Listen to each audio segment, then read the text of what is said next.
मानवतावाचक धर्म की बात करने की बजाय राजनीति कर रहे हों और देश के बड़े बड़े नेता पुजारी बन गए हों, उस वक्त संविधान की बात कर रहे हैं हम, जिस वक्त वोट की चोरी हो रही हो और फिर भी कहा जा रहा है कि हम संविधान के सामने नतमस्तक हैं। सूरज कैसे पैदा हुआ, धरती कैसे पैदा हुई, चांद सितारे कैसे बने, इंसान कैसे बने, सबका जवाब जिसके पास था वो एक मोबाइल नहीं बना पा रहा है, वो पैरासीटामोल की दवाई नहीं बना पा रहा है। ये भारत सोने की चिड़िया था जब इसमें बुद्ध पैदा होते थे, कबीर पैदा होते थे, जब इसमें चारवाक लोकायत पैदा होते थे, आर्यभट्ट पैदा होते थे। क्यों इस भारत में कोई गैलीलियो, कोई आइंस्टीन और कोई न्यूटन फिर नहीं पैदा हो रहा है? क्योंकि फिर यहां पर्ची कौन बनाएगा? यहां आइंस्टीन गैलीलियो पैदा होते अगर उनको नींबू, नारियल और हरी मिर्च से बचा लिया गया होता। उस व्यक्ति ने एक रील में मैंने देखा, कहा कि देश के रक्षा मंत्री से मैं कहता हूं कि मेरे पास डिग्री तो नहीं है, लेकिन मेरा आप इस्तेमाल करिए और देश की सुरक्षा के लिए जहां जरूरत होगी मैं जाऊंगा। और हम तो भारत के रक्षा मंत्री को भी कहेंगे कि आप हमारी शक्ति का, देखो हम ऑफिशियली अफसर तो नहीं बन सकते क्योंकि पढ़े लिखे नहीं, पर हमारे पास जो चेतना है, जो हनुमान जी की कृपा है, आप उसका सदुपयोग करिए कि आने वाले समय में कहां कौन सी क्या संभावित घटना हो सकती है, उस पर आप हमारी शक्ति का सदुपयोग कीजिएगा। अपना भाई छोटा वाला जेल गया था, छतरपुर के लोगों गूगल करके पढ़ना, अपने छोटे भाई को जेल जाने से जो ना बचा पाया वो पूरे ब्रह्मांड की पर्ची बना रहा है और वो कह रहा है कि देसी गाय के गौमूत्र में हल्दी मिलाकर पियो, कैंसर ठीक हो जाता है। 3 साल से दर्द कैंसर नामक रोग बना हुआ ओमवती को कृपा हो जाएगी आशीर्वाद। ये अखंड ज्योति जलाएं, 50 ग्राम देसी गाय के गौमूत्र में 2 खड़ी हल्दी की गांठ पीस करके मिला करके रोगी को पिलाएं, लाभ 100% होगा, आशीर्वाद। देश की शिक्षा व्यवस्था ऐसी होनी चाहिए कि साइंटिफिक टेम्परामेंट को डेवलप करे। इंडियन कॉन्स्टिट्यूशन का आर्टिकल 51A वो कहता है कि हमें देश के नागरिकों में वैज्ञानिक चेतना का प्रसार करना है और नई शिक्षा नीति वैज्ञानिक चेतना का प्रसार करने की बजाय धार्मिक और सांस्कृतिक भारतीय दर्शन को पढ़ाने की आड़ में एक धर्म की आरएसएस वाले विचार को आपकी शिक्षा में दे रही है। तो जब उससे बच्चे पढ़ के निकलेंगे तो वो फूले अम्बेडकर, पेरियार को पढ़ेंगे। अगर मैं दिल्ली विश्वविद्यालय में पढ़ाता था, दिल्ली विश्वविद्यालय में मनुस्मृति को सिलेबस में ऐड किया जा रहा था। मैंने कहा कोई बात नहीं, विश्वविद्यालय होते ही हैं परस्पर विरोधी विचारों को पढ़ने, जानने, समझने, तर्क विवेक के लिए। शर्त केवल इतनी है कि जिस सिलेबस में जिन बच्चों को मनुस्मृति पढ़ाना, उसी में गुलामगिरी महात्मा फूले की और एनिलेशन ऑफ कास्ट बाबा साहब अंबेडकर की भी पैरेलल सिलेबस में लगाना, उसके बाद मनुस्मृति पढ़ाना। यानी जहां बीमारी वहीं इलाज, दोनों मिल जाएगा। तो इससे अच्छी शिक्षा क्या होगी? संविधान नहीं था तो बराबरी नहीं थी, और इस बराबरी से जिसको दिक्कत है कि जिनको हमने पैरों से पैदा किया वो बराबरी में कुर्सी लगा करके बैठते हैं, वो उन्हें बर्दाश्त नहीं होता। इसीलिए तो वो संविधान को बार बार बदलने की बात करते हैं। इसी देश में मध्य प्रदेश के न्यायालय में बाबा साहब अंबेडकर की प्रतिमा नहीं लग पाई, विरोध किया गया और अब विरोध यहां तक पहुंच गया है कि डॉक्टर अंबेडकर थोड़े ही संविधान बनाए हैं, संविधान तो वीएन राव ने बनाया है। वसीम बरेलवी का एक शेर है कि अपने हर लफ्ज का खुद आईना बन जाऊंगा, तुझको छोटा कह के मैं कैसे बड़ा बन जाऊंगा, मुझको चलने दो अकेला है अभी मेरा सफर, रास्ता रोका गया तो काफिला बन जाऊंगा। ये बाबा साहब अंबेडकर का अपमान करने का जो सिलसिला शुरू हुआ है, उन्हें मैं इस शेर से आगाह करना चाहता हूं कि एक वक्त तक ही बाबा साहब अंबेडकर का अपमान सहा जा सकता है। कहीं ऐसा ना हो कि बाबा साहब अंबेडकर का अपमान आप इतना करने लगो, उन्हें छोटा करके अपने लोगों को बड़ा करने की कोशिश में इस देश के बहुजन जाग न जाएं। जो इस देश को हिंदू राष्ट्र बनाते हैं उनसे 3 सवाल पूछना नागपुर के लोगों। पहला, संविधान बड़ा कि मनुस्मृति? दूसरा, SC ST OBC को मिलने वाला आरक्षण सही है या गलत? तीसरा, डॉक्टर अंबेडकर बड़े कि कोई और? क्या वो डॉक्टर अंबेडकर को बड़ा मानते हैं? क्या वो संविधान को मनुस्मृति से बड़ा मानते हैं? क्या वो आपके आरक्षण का समर्थन करते हैं? जब वो आपके सारे चीज के विरोध में है तो उनकी कथा सुनने कौन सबसे ज्यादा जाता है? इसलिए ऐसे वक्त में हम संविधान पर बात करने के लिए इकट्ठा हुए हैं, जब चीफ जस्टिस ऑफ इंडिया के मुंह पर जूता मारा गया और जूता मारने वाले को भी इस देश में सोशल मीडिया पर मसीहा बना करके उसे भी डिफेंड करने वाले लोग शर्मनाक तरीके से खड़ा हुए, और हमारा Bahujan Samaj chief justice of India की कुर्सी पर बैठे एक दलित गवई साहब को सम्मान नहीं दिला पाया।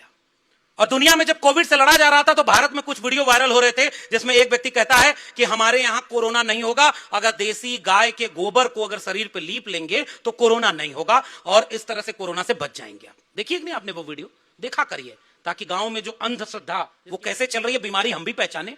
और मैं तो यूपी बिहार के आसपास से आता हूं, पहला कोरोना माई का मंदिर बना था बिहार में, बाद में बंद हो गया क्योंकि बिजनेस ठीक नहीं चला। हर गांव में सुबह 2 तरह के बच्चे गांव से बाहर निकलते हैं। एक वो बच्चे जो अच्छा ड्रेस पहनकर, अच्छी वैन आती है उनके घर पर और अच्छे माहौल में परिवार से निकलकर वो कॉन्वेंट स्कूल में पढ़ाई करने जाते हैं, और उसी गांव से दूसरे बच्चे जो कंधे पर झोला लेकर के मेहनत करने, मजदूरी करने उसी गांव से बाहर निकलते हैं। जिस उम्र में उन्हें स्कूल जाना था उसी उम्र में बच्चे काम पर जाते हैं। यह भारत की तस्वीर बनी है। इसके बाद आप कहते हो क्या विश्व गुरु बन जाओगे? चीन जो है डीप सीक का डेवलपमेंट कर रहा है, कोई चैट जीपीटी बना रहा है। जापान अपने हर क्लासरूम को डिजिटली साउंड कर रहा है, कंप्यूटर के नॉलेज को इंट्रोड्यूस कर रहा है, और भारत में नया गुरुकुल बनाने की तैयारी कर ली गई है। और मेरे दिल्ली विश्वविद्यालय में एक कॉलेज है, हंसराज कॉलेज। 4 दिन पहले एक शंकराचार्य को बुलाया गया, सारे प्रोफेसर जमीन पर बैठे थे, ऊपर कुर्सी पर शंकराचार्य बैठ करके कह रहे थे भारत महान देश है और इस महान देश का सबसे महान ग्रंथ मनुस्मृति है। यह विश्वविद्यालय में हो रहा है। तुम हवन करा रहे हो, तुम शाखा लगवा रहे हो। तो एक विश्वविद्यालय में अगर हवन कर लिया और गूगल करके जाके देखना, कोई मुसलमान नमाज पढ़ लेता है तो उसके ऊपर एफआईआर हो जाती है कि तुम कॉलेज और यूनिवर्सिटी में नमाज कैसे पढ़ सकते हो, तुम हवन करा सकते हो, तुम एक धर्म का प्रचार कर सकते हो केवल इसलिए कि तुम्हारी संख्या ज्यादा है। फिर यह संविधान का अपमान है। हमें वैज्ञानिक चेतना का भारत बनाना है। हमें किसी से विरोध नहीं है। आप कह रहे हो कि गोबर खाने से बीमारी ठीक होती है, हम कभी आपका विरोध नहीं कहेंगे। खूब गोबर खाइए, हम तो किसान परिवारों के लोग हैं, कम पड़े तो बताइएगा, सप्लाई किसान कर देंगे। कि जब शिक्षा बर्बाद हो रही थी तो कोई प्रोफेसर था जो अपनी नौकरी कुर्बान करके भी आने वाली पीढ़ियों को बता गया कि बचा सकते हो तो अपनी स्कूल, कॉलेज, विश्वविद्यालय को बचा लेना, अगर नहीं बचा पाओगे तो आने वाली पीढ़ियां गुलाम पैदा होंगी। मैं यहां पर ऐलान करता हूं कि लहू के आखिरी कतरे तक भी बाबा साहब अंबेडकर के संविधान को हाथ में लेकर के एक समाजवादी, पंथ निरपेक्ष भारत के गणराज्य को बचाने और बनाए रखने के लिए अंधविश्वास और पाखंड के खिलाफ हमारी लड़ाई जारी रहेगी।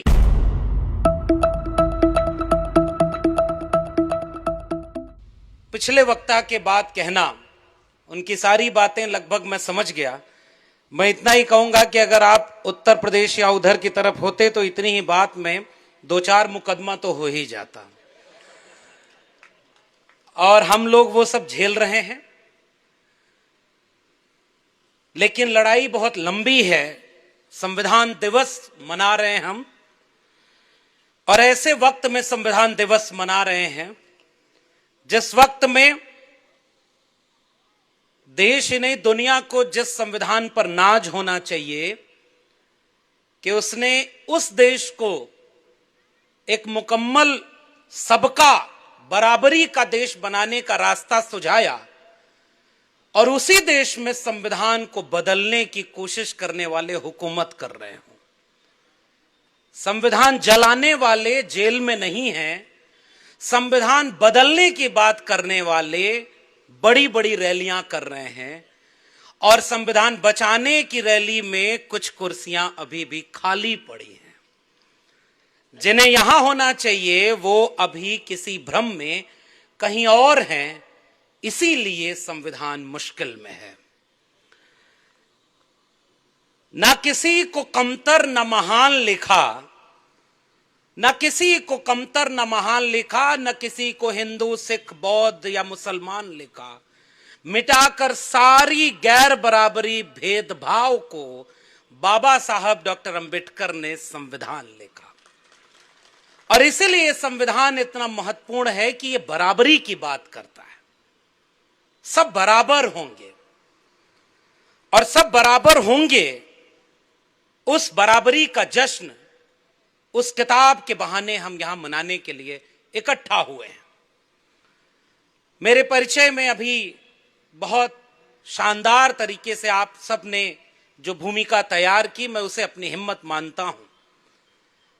आजमगढ़ यूपी का रहने वाला व्यक्ति जो दिल्ली में रह रहा हो और नागपुर में आकर के संविधान सभा में अपनी बात रखने आया हो, ऐसे ही भारत की कल्पना बाबा साहब ने की थी।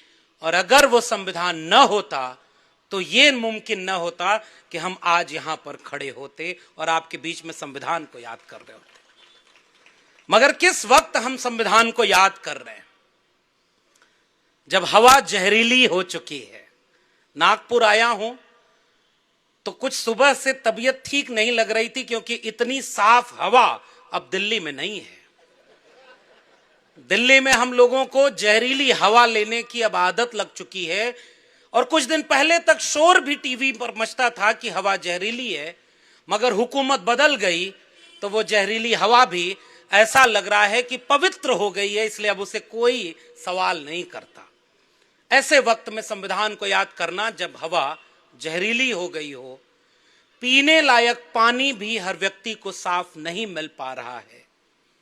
खाने के खाने में पनीर और दूध तक में मिलावट जिस वक्त जारी हो, नदियां नहाने लायक न हो और साफ खाना खाने लायक सबको मुनासिब न हो, पेट्रोल डीजल तक में मिलावट हो, ट्रेनें पटरी से उतर जाएं, प्लेन क्रैश हो जाए, रुपए की कीमत अब तक के इतिहास में सबसे बुरे हालात में पहुंच गई हो, गरीबों के लिए अस्पताल में दवाई नहीं मिलते, अनपढ़ भारत के लिए शिक्षा कलम किताब नहीं मुहैया है, स्कूल खोले जाने के दौर में स्कूल बंद किए जा रहे हों, अमीरों के जेवरात सस्ते हो रहे हों, कलम किताब महंगी हो रही हो, बेरोजगारों को नौकरी मांगने की बजाय धर्म बचाने के काम में लगा दिया गया हो, कथावाचक धर्म की बात करने की बजाय राजनीति कर रहे हों और देश के बड़े बड़े नेता पुजारी बन गए हों, उस वक्त संविधान की बात कर रहे हैं हम, जिस वक्त वोट की चोरी हो रही हो और फिर भी कहा जा रहा है कि हम संविधान के सामने नतमस्तक हैं। इसलिए हम ऐसे भारत में बात कर रहे हैं क्योंकि इस वक्त का निजाम अपने लिए बॉलीवुड से गाना बनवाता है कि जिल्ले इलाही हैं तो मुमकिन है। हम कह रहे हैं कि इस देश में सबको न्याय और समता बाबा साहब का संविधान है तब मुमकिन है, किसी व्यक्ति के रहने से मुमकिन नहीं है। तो इतने विरोधी दौर में हम संविधान की बात करने आए और मेरा विषय नई शिक्षा नीति है। मेरे पहले जो प्रोफेसर बोल रहे थे वो अभी भी नौकरी में होंगे और मैं 14 साल के बाद नौकरी से बेदखल कर दिया गया क्योंकि वक्त संविधान से देश चलाने का तो है मगर संविधान की बात करने पर सजा पाने का है। संविधान जलाने पर सजा नहीं मिलेगी, संविधान बदलने की बात करने पर सजा नहीं मिलेगी। अगर संविधान की बात करेगा कोई प्रोफेसर तो वो लक्ष्मण यादव की तरह नौकरी से निकाल दिया जाएगा क्योंकि वो नागपुर के उस वाले संगठन के बारे में क्यों नहीं बात करता अच्छी जिसके मुखिया कहते हैं कि इस देश को मनुस्मृति से चलना चाहिए और ये हिंदू राष्ट्र है, इसे घोषित नहीं करना है। ये हिंदू राष्ट्र की बात करना बाबा साहब के संविधान का सबसे बड़ा अपमान करना है क्योंकि संविधान किसी धर्म का राष्ट्र नहीं बनाता। हम ऐसे दौर में संविधान पर बात करने के लिए यहां इकट्ठा हुए हैं जिस वक्त इसी देश में मध्य प्रदेश के न्यायालय में बाबा साहब अंबेडकर की प्रतिमा नहीं लग पाई, विरोध किया गया और अब विरोध यहां तक पहुंच गया है कि डॉक्टर अंबेडकर थोड़े ही संविधान बनाए हैं, संविधान तो वीएन राव ने बनाया है।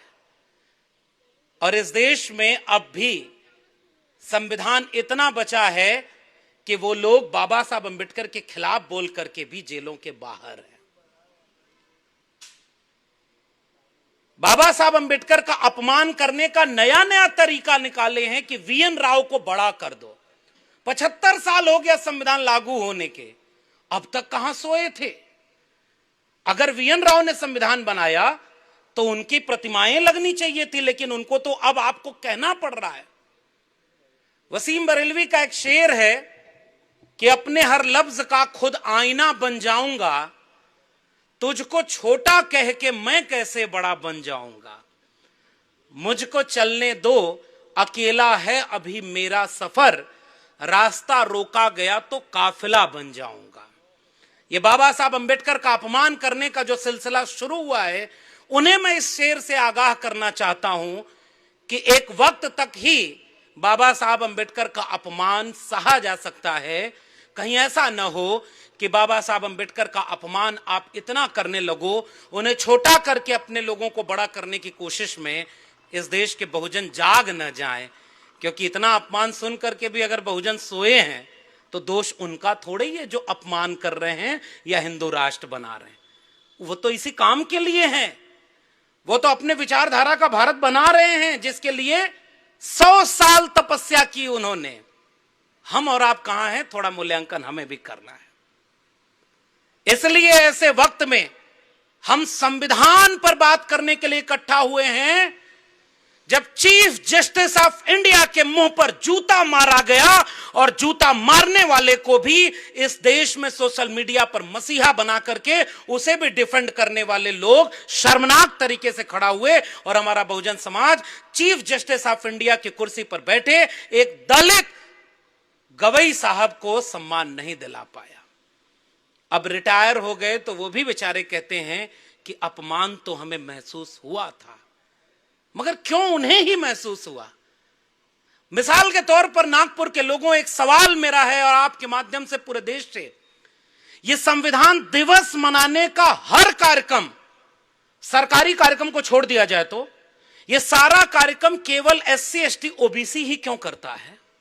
और उसमें भी शेड्यूल कास्ट के लोग सबसे ज्यादा करते हैं। इस बात के लिए मैं तारीफ भी करता हूं। अभी OBC उतना नहीं कर पा रहा है, लेकिन धीरे धीरे हम लोग कोशिश में लगे हैं, हम जगाने में लगे हैं।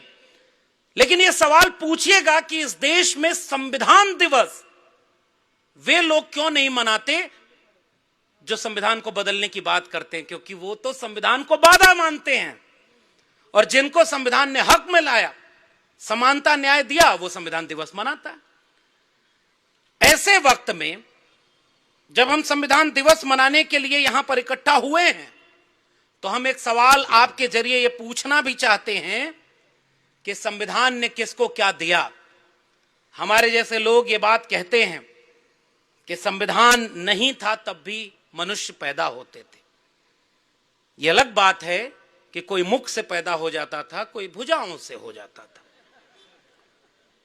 ब्राह्मणों मुखमासीत बाहुर नाम क्षत्रिया हमने नहीं लिखा है, इसलिए भावना आहत होने का ठेका हमने नहीं लिया है, ये उन्हीं की किताब में लिखा है।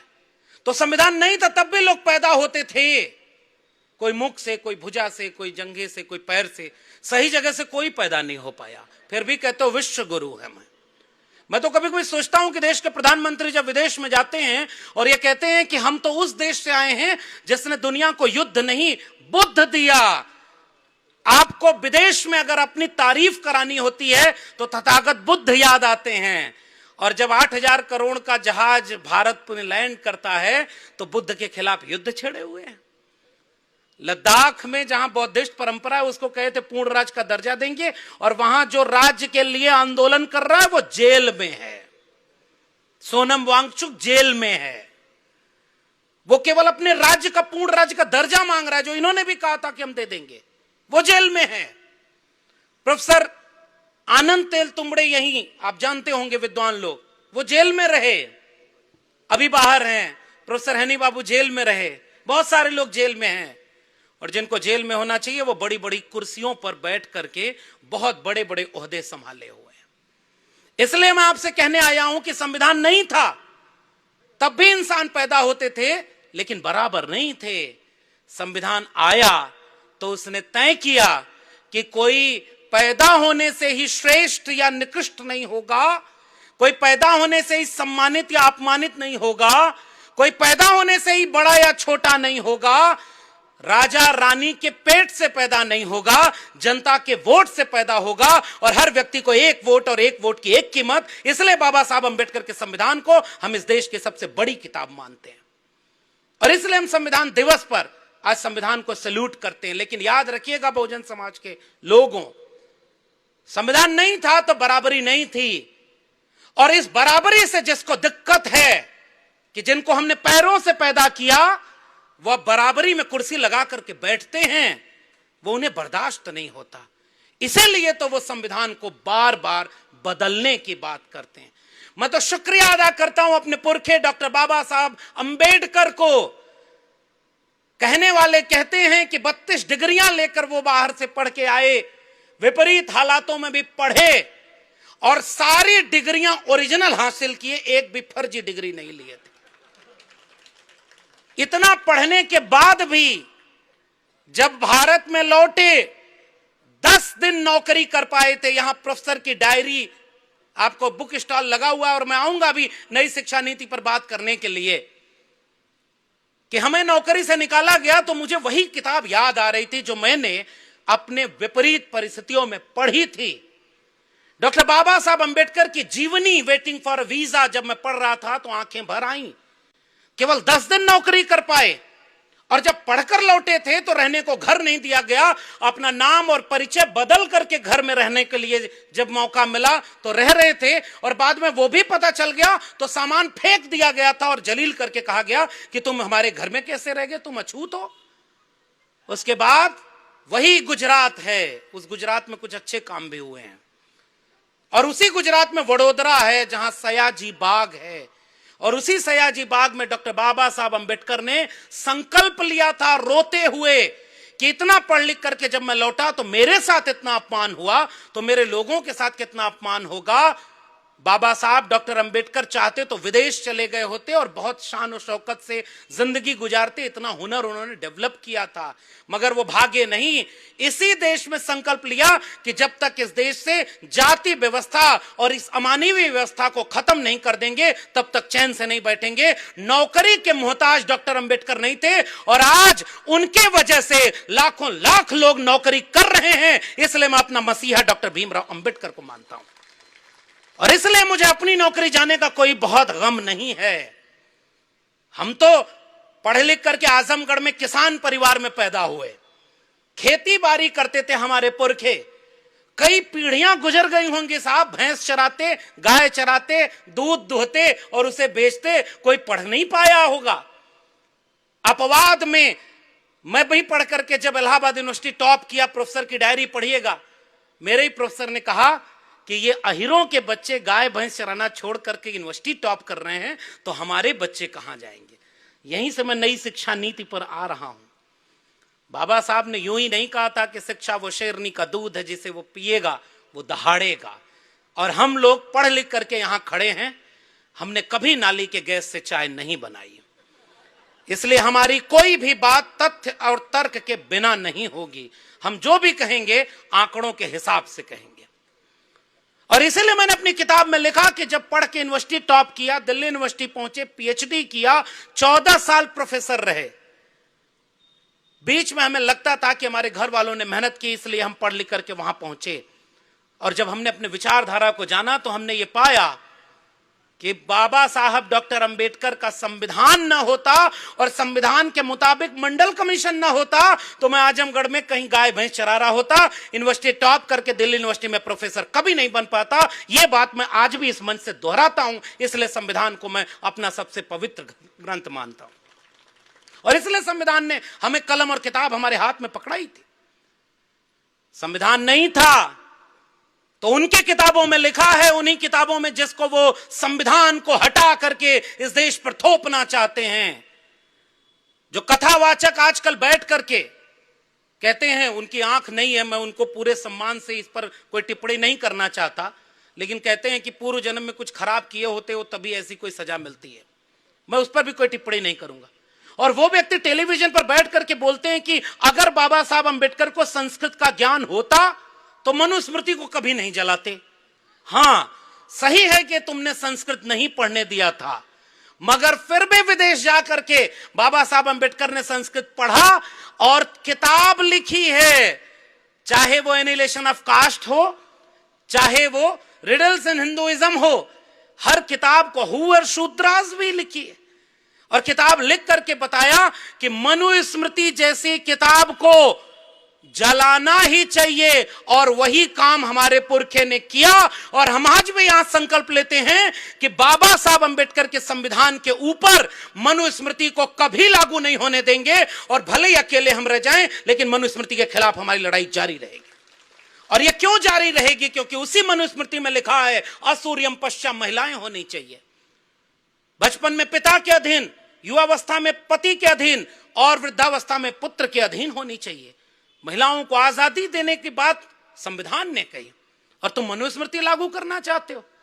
उसी मनुस्मृति में शूद्रों के लिए क्या लिखा है? जो गुनाह शूद्र करे उस पर उसे सजाए मौत भी हो सकती है, और वही गुनाह मुख से पैदा होने वाले लोग करें तो उन्हें माफ कर देना चाहिए और कहा जाए कि यहां से जाकर कहीं और बस जाओ। वो मनुस्मृति तुम लागू करना चाहते हो। और उसके लिए कहते हो डॉक्टर अंबेडकर ने पढ़ा नहीं था मनुस्मृति। डॉक्टर अंबेडकर ने पढ़ा था और हमने भी पढ़ी है। कभी मौका मिले तो उस पर भी डिबेट करने को तैयार है। हम लोग कैमरों से डरते नहीं। अभी हमारे प्रोफेसर कह रहे थे कि वो पूजा करने जाते हैं जिले इलाही तो भी कैमरा लेकर के जाते हैं। ऐसे कैमरा जीवियों को भी एक निमंत्रण होना चाहिए। और मैं नई शिक्षा नीति के जरिए भी कह रहा हूं, अगर मैं दिल्ली विश्वविद्यालय में पढ़ाता था, दिल्ली विश्वविद्यालय में मनुस्मृति को सिलेबस में ऐड किया जा रहा था, सिलेबस में डाला जा रहा था कि मनुस्मृति को भी पढ़ाया जाए, क्योंकि वो पहली कानून की किताब है। मैंने कहा कोई बात नहीं, विश्वविद्यालय होते ही हैं परस्पर विरोधी विचारों को पढ़ने, जानने, समझने, तर्क विवेक के लिए। शर्त केवल इतनी है कि जिस सिलेबस में जिन बच्चों को मनुस्मृति पढ़ाना, उसी में गुलामगिरी महात्मा फूले की और एनिलेशन ऑफ कास्ट बाबा साहब अंबेडकर की भी पैरेलल सिलेबस में लगाना, उसके बाद मनुस्मृति पढ़ाना। यानी जहां बीमारी वहीं इलाज, दोनों मिल जाएगा तो इससे अच्छी शिक्षा क्या होगी। इसलिए मैं कहता हूं कि चलो तुम नहीं जलाना चाहते मत जलाओ, पढ़ने दो पूरे भारत को, लेकिन साथ में गुलामगिरी भी पढ़ने दो। और मेरे पुरखे ने सवाल पूछा कि अगर मुख से पैदा हुए थे तो गर्भ कहां ठहराता। मैं नहीं कह रहा हूं, गुलामगिरी में महात्मा फूले कह रहे हैं। वही महात्मा फूले जिनकी मूर्ति महाराष्ट्र के मुख्यमंत्री ने अभी कुछ महीने पहले बनवाई है। और महाराष्ट्र के लोगों, मैं जब आपके यहां आ रहा था तो मैं भी कुछ रिसर्च कर रहा था, और रिसर्च में मिला कि 26 नवंबर 2025 को महाराष्ट्र के मुख्यमंत्री ने एक चिट्ठी लिखी है बाबा साहब डॉक्टर अंबेडकर के नाम। अभी गूगल करके पढ़िएगा। उन्होंने चिट्ठी लिखी है कि हे बाबा साहब, आप नहीं होते तो आज ये संविधान नहीं होता, और संविधान नहीं होता तो कैसे हमने इस संविधान को लागू किया, वो काम ना हो पाता। और संविधान जब बना तो इसी संविधान के बनने के बाद जो लोग एक जमाने में नक्सली बन गए थे, जिन लोगों ने एक समय में संविधान का विरोध किया था, वे नक्सली भी अब सरेंडर कर रहे हैं। और हम संविधान को इसलिए शुक्रिया कर रहे हैं कि संविधान ने अब इस देश को समता और संपन्नता का रास्ता दिखाया है। और चिट्ठी खत्म हो गई।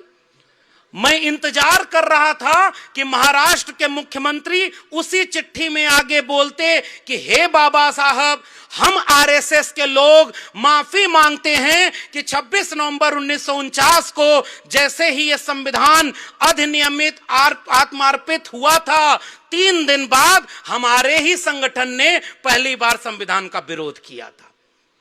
हम माफी मांगते हैं बाबा साहब कि हमारे संगठन की पत्रिका ऑर्गेनाइजर में यह लिखा है कि यह संविधान तो ठीक नहीं है और हम इस संविधान को नहीं मानते हैं। हम माफी मांगते हैं बाबा साहब कि 1960 और 66 तक उस संविधान के खिलाफ पैरेलल संविधान बनाने की शुरुआत इसी देश में हो गई थी। हम माफी मांगते हैं बाबा साहब कि 1990 और 95 के बीच उसी संविधान को खत्म करके मनुस्मृति को लागू करने की शुरुआत हुई थी। हम माफी मांगते हैं बाबा साहब कि जब अटल बिहारी वाजपेयी की सरकार थी तो संविधान की समीक्षा करने का आयोग हमने बनाया था। हम माफी मांगते हैं बाबा साहब कि 2024 का चुनाव लड़ने के लिए हमारे ही कुछ नेताओं ने नारा लगाया था कि अब की बार 400 पार, ताकि संविधान बदलना है, और हमने सारे ऐसे नेताओं को जेल में डाल दिया। अब हम कहते हैं कि अब ये मनुस्मृति से देश नहीं चलेगा और अब ये देश संविधान से चलेगा। जो मनुस्मृति की बात करेगा हम उसे जेल में डालेंगे। इसलिए हे बाबा साहब, आज हम संकल्प लेते हैं कि मनुस्मृति की बात करने वाले हर व्यक्ति को जेल में डालेंगे। मैं इंतजार कर रहा था कि वो चिट्ठी यहां तक पहुंचती, मगर अफसोस कि वो चिट्ठी खत्म हो गई। उस चिट्ठी में आगे कोई बात थी ही नहीं। महाराष्ट्र के लोगों मजबूरी है कि ज्योतिबा फूले की जयंती और पुण्यतिथि पर वो भी फूल और माला डालते हैं। बाबा साहब डॉक्टर अंबेडकर की मूर्ति पर, और दीक्षा भूमि जहां यहीं बगल में इतना पवित्र स्थल है, देश के प्रधानमंत्री जब पहली बार आरएसएस मुख्यालय आए थे तो पहले दीक्षा भूमि में माथा टेके थे। बहुजनों, एक बात याद रखना, बाबा साहब ने इशारे में ही बता दिया था कि मुझे मूर्तियों में मत खोजना, मैं किताबों में मिलूंगा। और किताबों को पढ़ने की बजाय अगर हमने बाबा साहब को मूर्ति में कैद कर दिया तो ये सारे लोग हमारे कम पढ़े लिखे लोगों को धोखा देने के लिए बाबा साहब की बड़ी बड़ी मूर्तियां बनाएंगे, उस पर माला पहनाएंगे, जय भीम भी बोलेंगे, लेकिन बाबा साहब के संविधान को भीतर से खोखला भी कर देंगे, आरक्षण को खत्म कर देंगे और संवैधानिक मूल्यों और उसूलों को खत्म करके शिक्षा और रोजगार, दो ही जगह तो आरक्षण है, दोनों खत्म कर देंगे और जोर से बोलेंगे जय भीम। अब यहीं से मैं अपनी शिक्षा वाली बात शुरू कर रहा हूं और वो ऐसा कर रहे हैं कैसे, यही बात मैं आपसे कहने आया हूं। मुझे पता है कि खाना खाने के समय व्याख्यान हो रहा है, लेकिन आप लोग भूखे तो नहीं है? विचारों की भूख होनी चाहिए। ये वाला पेट तो रोज भरता रहता है। इतना मेहनत से 3 महीने मेहनत हुई इस कार्यक्रम को करने में। पूरी आयोजन समिति बैठी है। एक छोटा सा निवेदन आयोजन समिति से कि उन्होंने बहुत अच्छा ड्रेस पहना है, सब लोग आयोजन समिति के, और बहुत मेहनत से वो काम कर रहे हैं। मैं उनके लिए शुक्रिया अदा करता हूं। आप जैसे कार्यक्रमों की जरूरत हमें उत्तर भारत में बहुत ज्यादा है, क्योंकि वहां बुलडोजर बहुत ज्यादा है और ऐसे कार्यक्रम कम हो गए हैं। वहां जरूरत है, वहां कथावाचक भी ज्यादा है। अभी मैं आ रहा हूं कि कैसे वो साइंटिफिक, अभी प्रोफेसर साहब बोल रहे थे कि संविधान का मतलब है साइंटिफिक टेम्परामेंट, और उसी के खिलाफ काम हो रहा है। लेकिन आयोजन समिति के लोगों, आपकी आयोजन समिति में कुछ नौजवानों के चेहरे और दिखें तो बेहतर होगा, ताकि अगली पीढ़ी को हम और मेहनत से समझा पाए।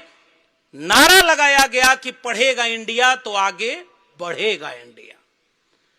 नारा लगाया गया कि हम विश्व गुरु बनने वाले हैं, लेकिन विश्व गुरु का नारा एक तरफ लग रहा था और दूसरी तरफ नई शिक्षा नीति लागू हो रही थी, जिसमें गुरुओं को भी ठेके पर रखने की शुरुआत कर दी गई थी। और उसी शिक्षा को उन्हीं मित्रों के हाथों बेच दिया गया था जिनको बिहार के भागलपुर में 1 रुपए में 33 साल के लिए कई एकड़ जमीन बेच दी गई थी, जिनको रेल बेच दी गई, जिनको बैंक बेच दिया गया। शिक्षा नहीं बिकी थी। बॉम्बे लेजिस्लेटिव असेंबली में भाषण देते हुए बाबा साहब डॉक्टर अंबेडकर एक बहुत महत्वपूर्ण बात कहते हैं, पूरा निबंध पढ़ने लायक है। डॉक्टर अंबेडकर कहते हैं कि राज्य की जिम्मेदारी है कि वो हर नागरिक को कलम और किताब मुहैया कराएगा। किसी की जेब में पैसा है या नहीं, किसी की जाति श्रेष्ठ है या नहीं, किसी कोई शहर में रहता है या गांव में, किसी के पहले कोई शिक्षित हुआ है या नहीं, कोई गरीब है, कोई अमीर है, क्या कोई SC ST OBC है, इन तमाम भेदभावों के मुताबिक अगर शिक्षा मिलना तय हो गया तो हर व्यक्ति के हाथ में कलम और किताब नहीं पहुंचेगी। इसलिए शिक्षा देना किसकी जिम्मेदारी होगी? राज्य की जिम्मेदारी। और राज्य अपना पैसा खर्च करेगा और निःशुल्क शिक्षा मुहैया कराई जाएगी। बॉम्बे लेजिस्लेटिव असेंबली के अपने भाषण में बाबा साहब ये कहते हैं कि ये पैसा आपका नहीं है, ये पैसा जनता का है। तो जनता का पैसा जनता के ऊपर 2 ही चीज के लिए फ्री अगर खर्च करना हो तो एक पढ़ाई के लिए और एक दवाई के लिए खर्च करना चाहिए। और समाजवादी आंदोलनों के नारे लगा करते थे कि 2 बातें हैं मोटी मोटी, सबको इज्जत सबको रोटी, मिटे गरीबी और अमीरी, मिटे चाकरी और मजबूरी, रोटी कपड़ा सस्ती हो और दवा पढ़ाई मुफ्ती हो। यानी पढ़ाई और दवाई मुफ्त होनी चाहिए। जेब से न तय हो कि कौन पढ़ेगा और कौन नहीं पढ़ेगा, पहले किताब से तय होता था। वही मनुस्मृति। फला लोग अगर गलती से भी उनके कान में वेदों की ऋचाएं चली जाएं तो कान में शीशा पिघलाकर डाल देना चाहिए। सुनने में भी कितना खराब लगता है। उन्हें शिक्षा नहीं मिल सकती। और बाबा साहब अंबेडकर जिसे तीसरा गुरु मानते थे, उन्होंने 3 जनवरी 1848 को इसी महाराष्ट्र के दूसरे इलाके पुणे भिड़ेवाला में जब पहला स्कूल खोला, और उस समय स्कूल खोलने के लिए 2 ही लोगों को चुना था। महिलाओं को भी शिक्षा से वर्जित किया गया था और अछूतों को। उन्होंने जब उनके लिए स्कूल खोला तो एक किताब का नाम बता रहा हूं, देखिए मैं फिर से कह रहा हूं, मैं प्रधानमंत्री नहीं हूं कि कुछ भी बोल दूंगा। जो कहूंगा तथ्य और तर्क से कहूंगा, ताकि आप क्रॉस चेक कर लीजिए। किताब का नाम है इनकैर्नेशन और इसके राइटर का नाम है सुनील खिलनानी। उन्होंने महात्मा फूले पर एक चैप्टर लिखा है और उसी चैप्टर में उन्होंने लिखा है कि जब वो स्कूल खोला गया, बाकी धनंजय कीर से लेकर के तमाम लोगों की जीवनी है और महाराष्ट्र सरकार ने खुद महात्मा फूले के सारी राइटिंग्स को पब्लिश किया, उसमें भी पढ़ा जाना चाहिए।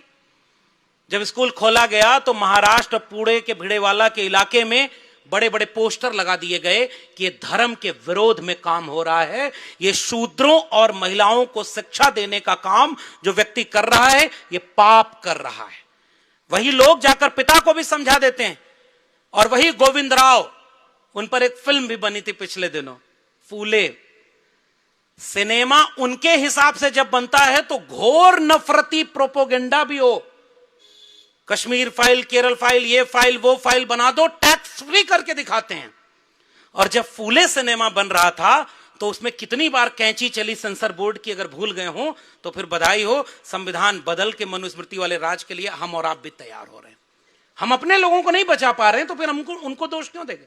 महात्मा फूले के ऊपर इन फिल्म बनी थी और उस फिल्म में वही सीन काटा गया कि सावित्रीबाई फूले जब स्कूल जा रही हैं पढ़ाने तो कचरा, मैला और गोबर फेंका जा रहा था। तो लोग यहां आंदोलन कर दिए कि ये तो हमारी भावना आहत हो गई, हमारा अपमान हो रहा है, जबकि ये इतिहास है, तुमने किया है ऐसा। अमेरिका में महात्मा फूले ने जब गुलामगिरी लिखी, स्लेवरी, तो उन्हें किनको समर्पित की है? नागपुर के बौद्धिक लोगों जरा बताना जोर से, ये गुलामगिरी किसको समर्पित की है, किसको डेडिकेट की है? अमेरिका के व्हाइट्स को की है, ब्लैक को नहीं की। क्यों पता है? क्योंकि जब ब्लैक्स मूवमेंट कर रहे थे कि नस्ल भेद बुरी चीज है, तो अमेरिका के व्हाइट्स ने ब्लैक को यह नहीं कहा कि यह देश विरोधी है, पापी है, इसको देश से निकालो, ये हमारे यहां नस्ल भेद पैदा कर रहा है। जैसे भारत में कोई जब बाबा साहब अंबेडकर की बात होती है तो कहते हैं कि इन्होंने जातिवाद कर दिया, आरक्षण दे दिया। आज भी किसी मुखस्य जायते से पूछिए तो वो यही कहेगा कि बाबा साहब अंबेडकर ने बहुत गलत किया, आरक्षण से ये देश बर्बाद हो गया। कहता है कि नहीं कहता है? अमेरिका के व्हाइट्स ने कहा कि हां, हमारे पुरखों से गलत हुआ, रास्ते पर चलने के लिए अलग अलग थे, व्हाइट अलग रास्ते से चलते थे, ब्लैक अलग रास्ते से चलते थे। और महात्मा फूले ने जब वो इतिहास पढ़ा था, अमेरिका को 2-2 गृह युद्ध झेलना पड़ा था उसके खिलाफ। और अभी कोविड के बाद की बात है शायद, एक ब्लैक व्यक्ति, एक व्हाइट पुलिसमैन, अगर आपने देखा हो, घुटने पर बैठ करके उसके गर्दन को दबाता है, मारता है, और वो व्यक्ति ब्लैक जो होता है वो मर जाता है। पूरे अमेरिका में आंदोलन खड़ा हो गया, ब्लैक सड़कों पर उतर गए कि इतना बड़ा समाज बदल गया, ब्लैक व्हाइट हाउस में राष्ट्रपति बन गया, लेकिन हमारे ऊपर अत्याचार नहीं रोका। तो व्हाइट्स ने उनको ताने नहीं मारे थे, उनको अपमान और जलील नहीं किया था, उनके साथ गूगल करके भी देखना, घुटने पर बैठ करके माफी मांगी थी कि हां, हमारे पुरखों ने जो व्हाइट्स थे आपके पुरखों के साथ गलत किया, हम उसकी माफी मांगते हैं। और एक व्हाइट हाउस में ब्लैक को राष्ट्रपति भी बनाया गया। और आज अमेरिका डाइवर्सिटी इंडेक्स निकालता है कि अगर ब्लैक की आबादी हमारे राज्य में जितनी है उतनी आबादी पूरे अमेरिका को चलाने में है कि नहीं है। अमेरिका बदल गया। हमारे देश में जो जाति जनगणना की मांग करता है उसे ही जातिवादी कह दिया जाता है। महात्मा फूले को कौन पढ़ता है? अंबेडकर को कौन पढ़ता है? और यही सारे आज सोशल मीडिया पर लिखते हैं कि आरक्षण से यह देश बर्बाद हो गया।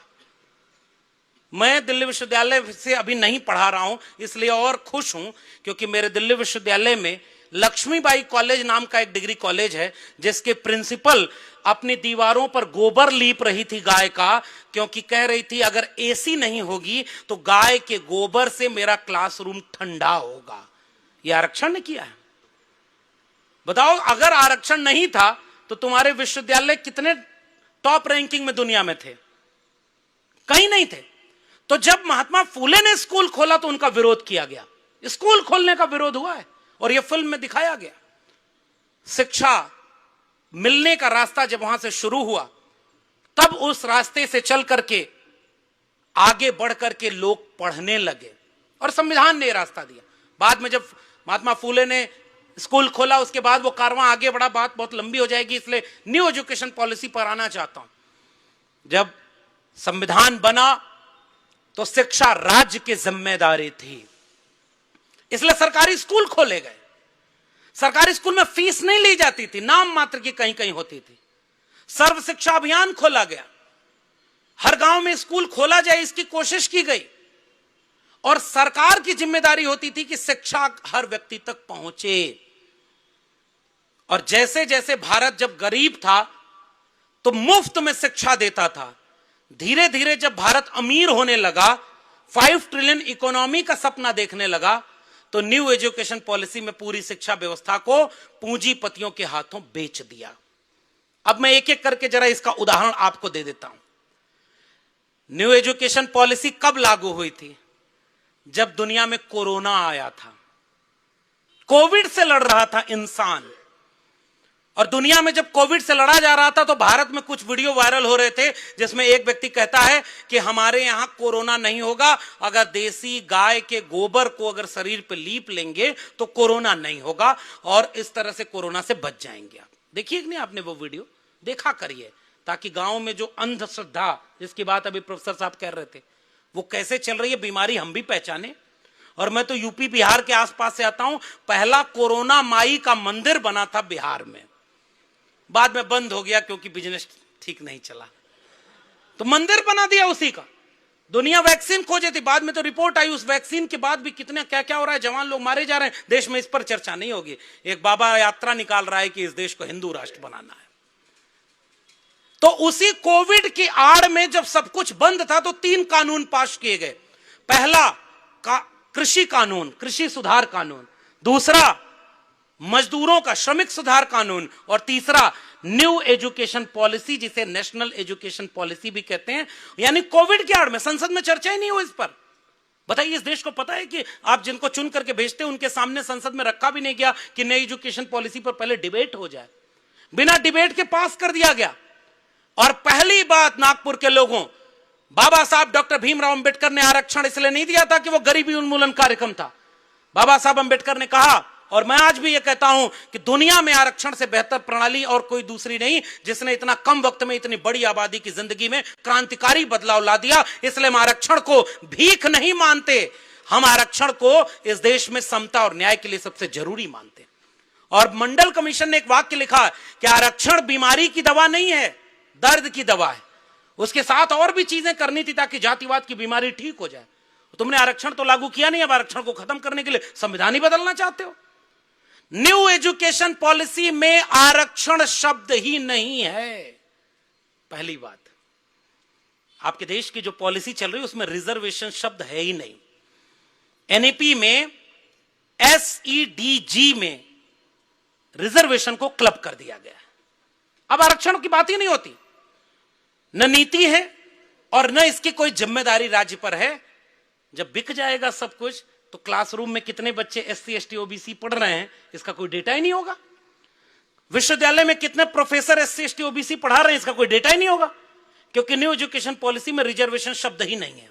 बधाई हो, संविधान 75 साल पूरा होने के पहले ही जो शिक्षा नीति बनी उससे आरक्षण को ही गायब कर दिया गया।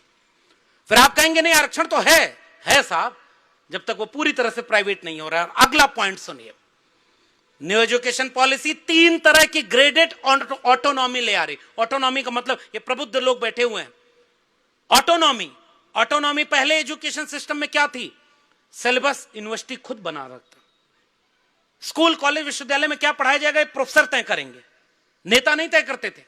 इसलिए वाइस चांसलर को, प्रिंसिपल को, गवर्निंग बॉडी को, सिलेक्शन कमेटी को, वहां के मैनेजमेंट को यह फुल ऑटोनॉमी थी कि आप बढ़िया सिलेबस बनाइए ताकि अगली आने वाली पीढ़ी दुनिया में नाम रोशन करे। इसे कहते हैं ऑटोनॉमी। तो यूनिवर्सिटीज ऑटोनॉमस थी, लेकिन न्यू एजुकेशन पॉलिसी ने क्या किया? ग्रेडेड ऑटोनॉमी दे दी।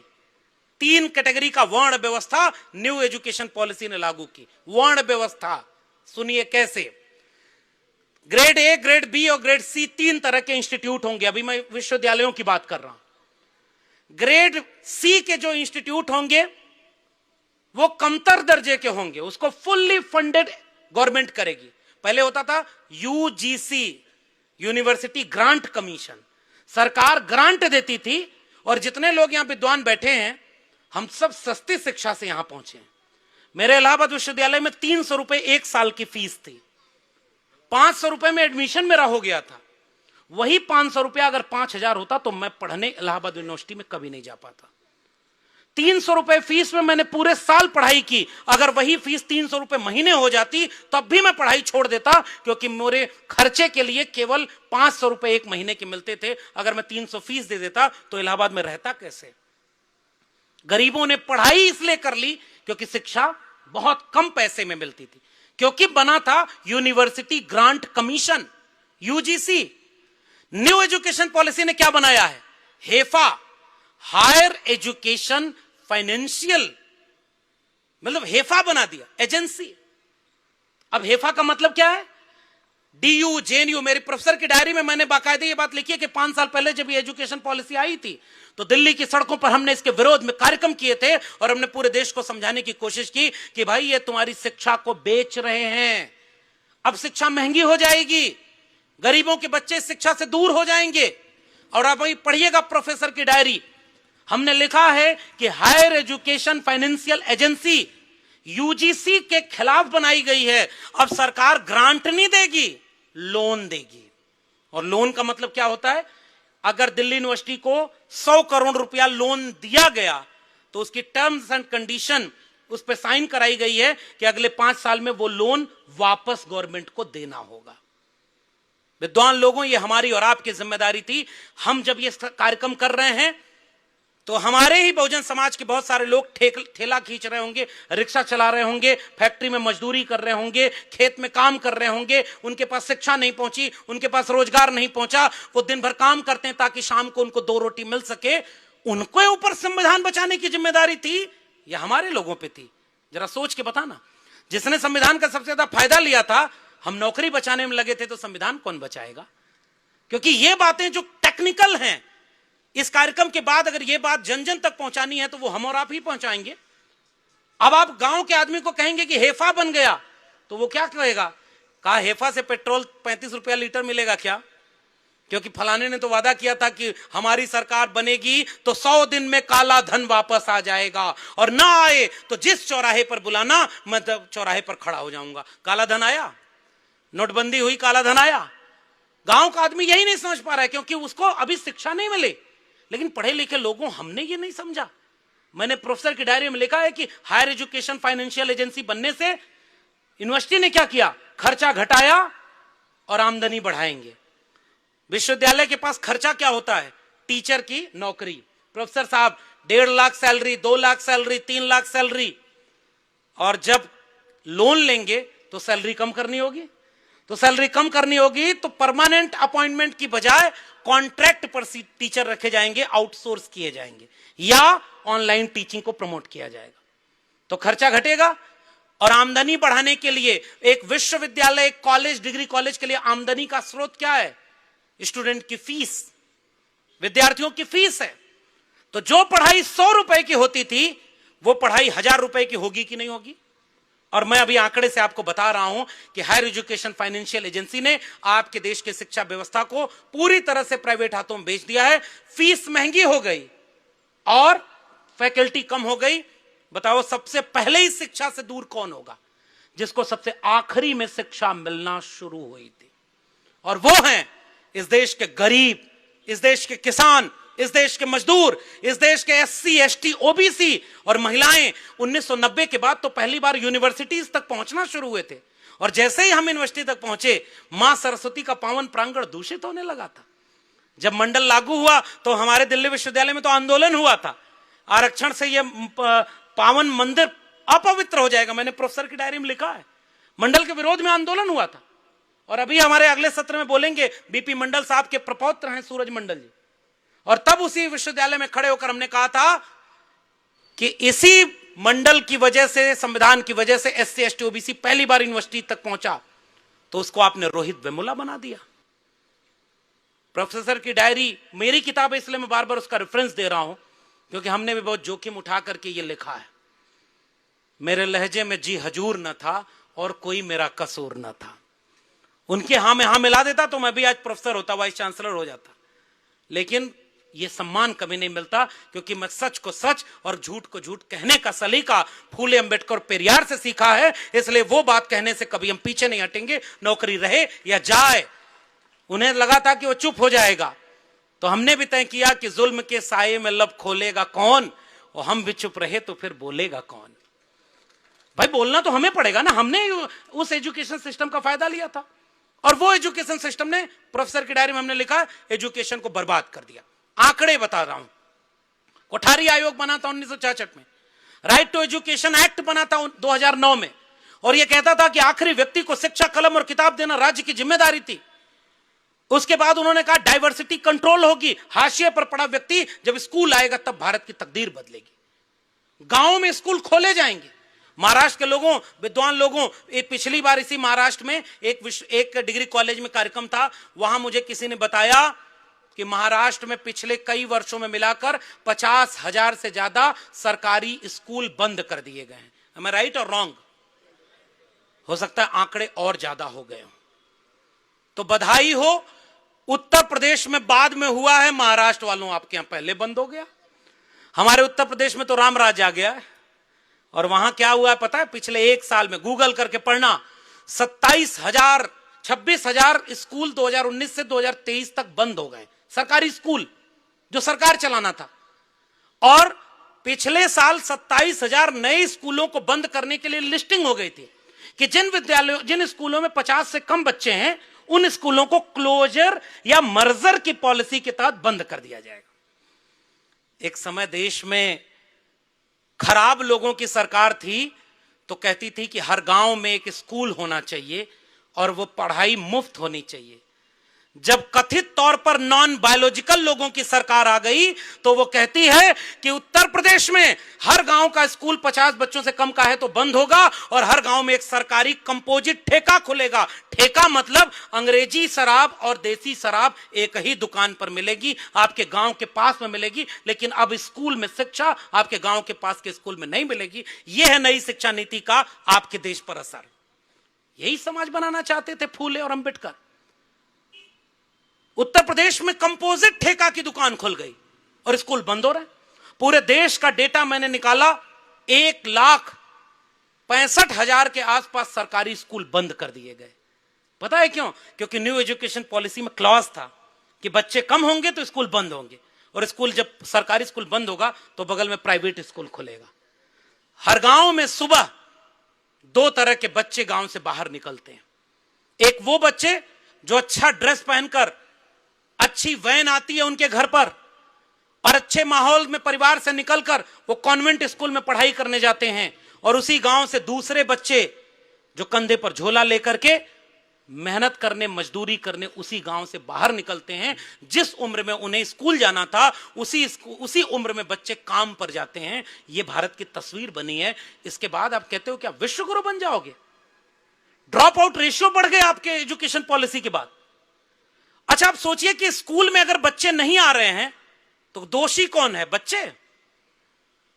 ये दोषी तो सरकार है कि वहां तक वो सुविधा नहीं पहुंचाई जो बच्चे स्कूल जा पाए, और स्कूल नहीं जा पाए इसलिए उन बच्चों का पूरा ड्रॉप आउट रेशियो बढ़ गया। This is the new education policy of India. Next, अब मैं कुछ 2-4 पॉइंट और करूं क्योंकि वक्त बहुत ज्यादा हो रहा है। क्लास 6 से ही वोकेशनल स्टडी शुरू की गई है। देश के प्रधानमंत्री का भाषण भी मुझे याद है, जब न्यू एजुकेशन पॉलिसी को वो लॉन्च कर रहे थे तो कह रहे थे हम स्किल डेवलपमेंट करेंगे, स्किल बनाएंगे ताकि हमारे बच्चे डिग्री लेकर बेरोजगार न फैलें। हमारे बच्चे वाकई सारी ओरिजिनल डिग्रियां लेने के बाद भी बेरोजगार बैठे हैं। इसका मतलब इतना तो जिले इलाही को पता है कि डिग्री लेकर के बेरोजगार बैठते हैं क्योंकि रोजगार का आपने सुविधा दी नहीं। तो न्यू एजुकेशन पॉलिसी में क्लॉज क्या जोड़ा? स्कूलिंग में क्लॉज जोड़ा कि स्किल डेवलपमेंट के नाम पर हम ट्रेडिशनल स्किल को अगली पीढ़ी तक हैंडओवर करेंगे। बहुजन समाज के लोगों, नागपुर से अच्छी जमीन इस बात को दोहराने की नहीं हो सकती। गौर से सुनना, न्यू एजुकेशन पॉलिसी के स्किल डेवलपमेंट प्रोग्राम का मतलब यह है कुम्हार का बेटा कुम्हार बनेगा, लोहार का बेटा लोहार बनेगा, बढ़ई का बेटा बढ़ई बनेगा, धोबी का बेटा धोबी बनेगा, और तमाम ये किसान के बेटे किसान बनेंगे क्योंकि उन्हीं के पास ट्रेडिशनल स्किल है, और जो कुछ नहीं करता उसका बेटा हुक्मरान बनेगा। यही मनुस्मृति कहती थी और बाबा साहब का संविधान कहता था कि कुम्हार, लोहार, बढ़ई, नाई, मोची, निषाद, मल्ला, किसान, मजदूर के बेटा बेटी भी डीएम, एसपी, प्रोफेसर और साइंटिस्ट बनकर के देश चला सकते हैं, और न्यू एजुकेशन पॉलिसी उनको वापस अपने पेशे में ढकेल रही है। इसलिए मैं पूरे गुस्से के साथ ये बात को कह रहा हूं कि आपके बच्चों को वापस वहीं भेजने की कोशिश शुरू कर दी गई है जहां से वो निकलने के लिए कई पीढ़ियां खपा चुकी थी। और यह नई शिक्षा नहीं थी। पंचर बनाने वाले को बेटे को कहोगे कि उसको अच्छा पंचर जोड़ने आता है, तो तड़ी पार जो थे उनके बेटे को बैट बल्ला पकड़ने आता था। थोड़ा जोखिम तो उठा ही लूं, नौकरी छीन लिया और क्या छीनोगे, मेरे पास तो कुछ है भी नहीं, ईडी सीबीआई भेज लो, कुछ मिलेगा ही नहीं, उधार और लोन पर रह रहा हूं। कबीरा खड़ा बाजार में लिए लुकाठी हाथ, और जो घर जा रो अपना चलो हमारे साथ। हम तो कबीर को अपना नायक मानते हैं, इसलिए हम किसी से डरने वरने वाले नहीं। बताओ कि तुम्हारे बेटे में कौन से स्किल थे कि बीसीसीआई का चेयरमैन बना है और अब आईसीसी का चेयरमैन बना है, उसको अंग्रेजी बोलने नहीं आती, और तुम इस देश के दलितों पिछड़ों के बच्चों को कह रहे हो कि हम स्कूल में भी एजुकेशन स्किल के नाम पर दे देंगे ताकि वो डीएम ना बन पाए, वो एसपी ना बन पाए, वो इंजीनियर ना बन पाए, डॉक्टर ना बन पाए। इसलिए न्यू एजुकेशन पॉलिसी में वापस आपको पुश्तैनी पेशे में ढकेलने की कोशिश की जा रही है। डिजिटल लर्निंग शुरू की जा रही है। डिजिटल लर्निंग का मतलब क्या है? आप मोबाइल से पढ़ लोगे और मोबाइल से पढ़ के हम आपको घर बैठे डिग्री देंगे। मल्टीपल एंट्री मल्टीपल एग्जिट, यानी मान लीजिए आप ग्रेजुएशन में एडमिशन लेते हैं तो बीए फर्स्ट ईयर पास किया तो डिप्लोमा की डिग्री मिल गई, पढ़ाई छोड़ सकते हैं आप। सेकेंड ईयर पास किया तो दूसरी डिप्लोमा की डिग्री मिल जाएगी, उसके बाद थर्ड ईयर पास किया तो उसके बाद डिग्री मिलेगी, फोर्थ ईयर पास किया तो उससे हायर डिग्री मिलेगी। ये किसके लिए आपने किया? कल्पना करके बताना कि इस देश का 90% भारत जो गरीब है उसके बच्चे जब एडमिशन लेंगे और घर में अगर कोई हालात खराब होंगे तो बताइए सबसे पहले वही गरीब कमजोर के बच्चे पढ़ाई छोड़ेंगे कि नहीं छोड़ेंगे? लड़कियों की जैसे ही उम्र बढ़ती है पुत्र सत्तात्मक समाज में सबसे पहले उनके ऊपर आरोप लगता है कि अब तुम पढ़ के क्या करोगे, तुम्हारा ब्याह कर देते हैं, और ब्याह करने के बाद अगर घर वाले पढ़ाएंगे तो पढ़ना, तो सबसे पहले पढ़ाई छोड़ेगा कौन? इसलिए ये मल्टीपल एंट्री मल्टीपल एग्जिट किसके लिए लाया गया है? और आज 5 साल बाद देश के प्रधानमंत्री बताएं कि इन 5 सालों में जिन बच्चों ने पढ़ाई छोड़ी है उसमें SC ST OBC कितने बच्चे हैं, देश ये जानना चाहता है, क्योंकि सच पता होना चाहिए कि हमारे बच्चे फिर से शिक्षा से दूर होने लगे। इसलिए मैं बधाई देता हूं पूरे आयोजन समिति को, क्योंकि आपने बहुत शानदार विषय यहां पर चुना है। बाकी तो इस देश में बहुत भाषण हो रहे हैं, संविधान खतरे में है, और जितना ही खतरे में भाषण हो रहा है उतना ही और खतरा बढ़ता जा रहा है। पूरा वोट चुनाव लूट लिया बिहार का और हम चुपचाप बैठे देख रहे हैं। महाराष्ट्र वालों, ये काम आपके यहां पहले हो चुका था। आपका चुनाव कैसे परिणाम आया ये हमसे बेहतर आप जानते हो, और अगले 5 साल के लिए उन्हीं की हुकूमत यहां पर तैयार बैठी है। तो संविधान बचाएगा कौन? इसलिए मैं कह रहा हूं एजुकेशन बचाना था, कलम और किताब को बचाना था। और ये कलम और किताब कैसे बताएंगे? नेक्स्ट पॉइंट देखिए, मैं जल्दी जल्दी अब समेट रहा हूं। सिलेबस चेंज कर रहे हैं, और सिलेबस चेंज करते हुए क्या कह रहे हैं? वो कह रहे हैं भारतीय परंपरा का बोध हम शिक्षा व्यवस्था में देंगे। भारतीय परंपरा, ज्ञान परंपरा, दर्शन परंपरा, और उस ज्ञान और दर्शन की परंपरा में वो क्या पढ़ा रहे हैं? वेद पढ़ाने चाहते हैं, वैदिक गणित पढ़ाना चाहते हैं, शंकराचार्य को पढ़ाना चाहते हैं, चार धर्म, क्या है वो, 4 तीर्थ, क्या कहते हैं उसे, 4 धाम। देखिए मैं थोड़ा उस वाले मामले में कम पढ़ा लिखा हूं, जो विद्वान है वो उससे आहत ना हो। हमने फूले अम्बेडकर पेरियार को ज्यादा पढ़ा, समय नहीं मिला कि ये वेद पुराण पढ़ पाते। बाकी पढ़ाई तो हमारे पुरखों ने कर ली है, हम अम्बेडकर को पढ़ते हैं तो हमें उसका जवाब मिल जाता है। 4 धाम पढ़ाओगे? अभी प्रोफेसर साहब कह रहे थे गीता पढ़ा रहे हैं। साहब ये पहली बार हरियाणा में लागू हुआ था। हरियाणा के गवर्नमेंट ने तय किया था कि कंपलसरी पेपर होगा, और पिछली बार महाराष्ट्र आया तो उन्होंने ज्योतिष शास्त्र को महाराष्ट्र में कंपलसरी पेपर बना दिया है। ग्रेजुएशन के सिलेबस में ज्योतिष विज्ञान पढ़ाएंगे। दुनिया में टेस्ला एक कंपनी है जो ऐसी गाड़ी बना रही है जिसमें ड्राइवर की जरूरत नहीं होगी, वो अपने आप बिना ड्राइवर के चलेगा। चीन जो है डीप सीक का डेवलपमेंट कर रहा है, कोई चैट जीपीटी बना रहा है। जापान अपने हर क्लासरूम को डिजिटली साउंड कर रहा है, एआई से लेकर के नए नए टेक्नोलॉजी को वहां पर पढ़ाई में deep seek, AI, chat GPT को पढ़ा रहा है, कंप्यूटर के नॉलेज को इंट्रोड्यूस कर रहा है। और भारत में नया गुरुकुल बनाने की तैयारी कर ली गई है। और मेरे दिल्ली विश्वविद्यालय में एक कॉलेज है, हंसराज कॉलेज, 4 दिन पहले एक शंकराचार्य को बुलाया गया। सारे प्रोफेसर जमीन पर बैठे थे, ऊपर कुर्सी पर शंकराचार्य बैठ करके कह रहे थे, भारत महान देश है और इस महान देश का सबसे महान ग्रंथ मनुस्मृति है। यह विश्वविद्यालय में हो रहा है। क्या यही बाबा साहब अंबेडकर के सपनों के विश्वविद्यालय हैं? क्योंकि वाइस चांसलर बन रहा है आरएसएस की शाखा से। और यह बात नागपुर कहने में भी डर नहीं लग रहा है मुझे, क्योंकि वो खुद कहते हैं, बड़े वाले पशु डॉक्टर थे लेकिन उनको Z+ सिक्योरिटी मिली है। समझ जाओ मैं किसकी बात कर रहा हूं, समझ गया ना? तो वो कहते हैं कि 2000 साल तक हमारे लोगों ने SC ST OBC के साथ भेदभाव किया है, तो 200 साल तक तो रिजर्वेशन रहना चाहिए, कहा था ना। और इसके बाद उन्होंने वाइस चांसलर बनाए हैं तो आरएसएस की शाखा से निकले हुए लोग, प्रिंसिपल बनाए तो उन्हीं, तो जिसको परमानेंट होगा वो भी शाखा जाएगा कि नहीं? मैं जब यहां आ रहा था तो हमारे दोस्त कह रहे थे किसी जगह पर शाखा लगती, लगाओ शाखा, हमें दिक्कत नहीं, आपका तो पूरे देश दुनिया पर राज है भाई, हम लोग कौन होते हैं बोलने वाले? लेकिन विश्वविद्यालयों को तो रहने दिए होते। उसी जगह पर जब आप ज्ञान और दर्शन की शिक्षा देकर भारतीय परंपरा पढ़ा रहे हो, मैं आपसे सवाल पूछना चाहता हूं देश के प्रधानमंत्री से और शिक्षा मंत्री से कि उसी भारतीय ज्ञान परंपरा में तथागत बुद्ध क्यों नहीं है, संत कबीर क्यों नहीं है, गुरु रविदास क्यों नहीं है, गुरु नानक क्यों नहीं है, चोखा मेला बसवन्ना नारायण गुरु से लेकर के पेरियार क्यों नहीं है, ज्योतिबा फूले क्यों नहीं है, डॉक्टर बाबा साहब भीमराव अंबेडकर क्यों नहीं है? इनके बिना क्या भारतीय ज्ञान परंपरा पूरी हो सकती है क्या? तो सिलेबस में वो क्यों नहीं है भाई? ये आपकी नई शिक्षा नीति में किया जा रहा है। ज्योतिष शास्त्र महाराष्ट्र में इंट्रोड्यूस हुआ था, मुझे पेपर दिखाया था पिछली बार। तो ज्योतिष शास्त्र क्या होगा? दुनिया में एजुकेशन पैटर्न कहीं और जा रहा है, और हमारे यहां टेलीविजन पर बैठकर एक आदमी मंत्र फूंक करके नारियल को हवा में उड़ा रहा था, देखा आपने? हमारे यहां क्या हो रहा है? एक आदमी कहता है कथावाचक। देखिए धर्म के आड़ में क्या किया जा रहा है, और आस्थावान हिंदुओं को भी सोचना चाहिए। एक आदमी कह रहा है, रील बनवाता है, वहां रहता है कहीं, वो कह रहा है कि भगवान की दाढ़ी मूंछ क्यों नहीं होती, देखा है आपने? वो कहा कि चूंकि भगवान की उम्र नहीं बढ़ती, तो उसने कहा कि ब्रह्मा जी की तो होती थी, तो कहे वो भगवान थोड़ी है, और चुपचाप हिंदू सुन रहा है। वही कथावाचक कह रहा है कि पता है हमारा देश 15 अगस्त को क्यों आजाद हुआ?